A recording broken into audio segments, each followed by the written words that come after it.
नमस्कार दर्शक मित्रों, आप सभी का आपकी चैनल भारत विजन एनिमेशन में स्वागत है। अभिवादन है। एकलव्य। भक्ति और बलिदान की अमर कथा बहुत समय पहले की बात है। एकलव्य निषाद राज हिरण्यधनु का पुत्र था। वह धनुर्विद्या सीखने की प्रबल इच्छा रखता था, लेकिन उसे यह विद्या किसी साधारण शिक्षक से नहीं सीखनी थी। वह तो महान आचार्य गुरु द्रोणाचार्य का शिष्य बनना चाहता था, जो राजकुमारों को शिक्षा देते थे। एक दिन वह गुरु द्रोणाचार्य के गुरुकुल पहुंचा। वहां उसने विनम्रता से प्रणाम किया और प्रार्थना की, गुरुदेव, मुझे भी अपना शिष्य बना लीजिए। मैं भी धनुर्विद्या सीखना चाहता हूं। लेकिन गुरु द्रोणाचार्य ने उसे निराश कर दिया। उन्होंने कहा, हे निषाद पुत्र, मैं केवल राजकुमारों को शिक्षा देता हूं। मैं तुम्हें शिष्य नहीं बना सकता। यह सुनकर भी एकलव्य ने हार नहीं मानी। उसने प्रण किया कि चाहे कुछ भी हो, वह स्वयं ही धनुर्विद्या सीखकर महान धनुर्धर बनेगा। एकलव्य ने जंगल में जाकर गुरु द्रोणाचार्य की मिट्टी की मूर्ति बनाई। उसने अपने मन में गुरु को बिठा लिया और उसी मूर्ति के सामने घोर साधना शुरू कर दी। हर दिन वह धनुष उठाकर अभ्यास करता। हर रात वह अपने लक्ष्य को पाने के लिए समर्पित रहता। जंगल ही उसका गुरुकुल बन गया। पेड़ ही उसके शिक्षक बने और उसकी निष्ठा ही उसकी शक्ति बन गई।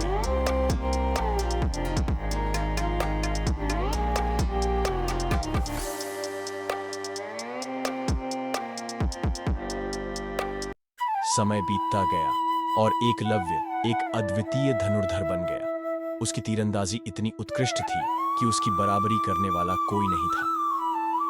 एक दिन गुरु द्रोणाचार्य और अर्जुन जंगल में घूम रहे थे।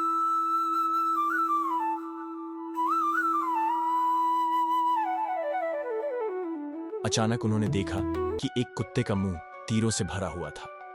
लेकिन आश्चर्य की बात यह थी कि कुत्ते को चोट नहीं लगी थी।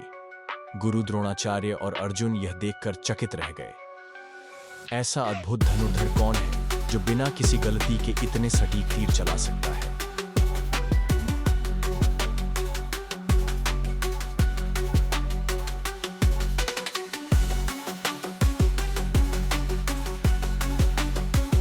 गुरु ने आश्चर्य से पूछा। तभी एकलव्य उनके सामने आया और सिर झुकाकर बोला, गुरुदेव, यह तीर मैंने चलाए हैं। गुरु द्रोणाचार्य ने देखा कि यह वही बालक था जिसे उन्होंने शिष्य बनने से मना कर दिया था। फिर भी उसकी निपुणता देखकर वे चकित रह गए। गुरु द्रोणाचार्य को यह देखकर चिंता हुई कि यदि एकलव्य इतना महान धनुर्धर बन गया तो भविष्य में वह अर्जुन से भी श्रेष्ठ हो सकता है। उन्होंने सोचा कि अर्जुन को सर्वश्रेष्ठ धनुर्धर बनाने का वचन दिया है, इसलिए उन्होंने एकलव्य से गुरु दक्षिणा मांगने का निश्चय किया। गुरु ने गंभीर स्वर में कहा, यदि तुमने मुझे गुरु माना है तो मुझे गुरु दक्षिणा दो। एकलव्य ने तुरंत सिर झुका लिया और बोला, गुरुदेव, मुझसे जो भी गुरु दक्षिणा मांगेंगे मैं सहर्ष दूंगा। गुरु द्रोणाचार्य ने कहा, मुझे तुम्हारा दायां अंगूठा गुरु दक्षिणा में चाहिए।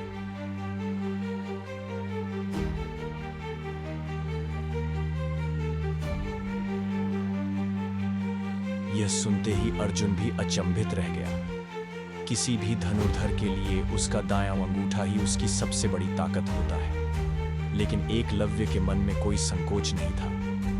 उसने तुरंत एक तेज धारदार चाकू निकाला और बिना किसी हिचकिचाहट के अपना दायां अंगूठा काटकर गुरु के चरणों में समर्पित कर दिया।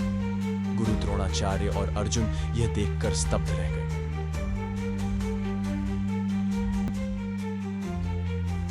गुरु ने आशीर्वाद दिया, हे पुत्र, तुमने जो महान बलिदान दिया है वह सदा याद किया जाएगा।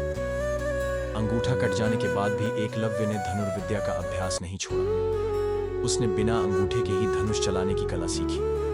उसकी लगन और भक्ति अमर हो गई। आज भी एकलव्य को त्याग, समर्पण और गुरु भक्ति का प्रतीक माना जाता है। उसकी कहानी हमें सिखाती है कि सच्ची निष्ठा और समर्पण से कोई भी लक्ष्य हासिल किया जा सकता है। गुरु की मूरत बना के सिखा, जंगल को गुरु को माना लिया।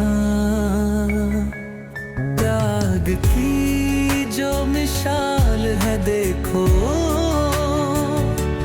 एकलव्य में इतिहास लिखा। अंगूठा कटाया परेशान न कोई, भक्ति की राह पर दुनिया को रोशनी दी।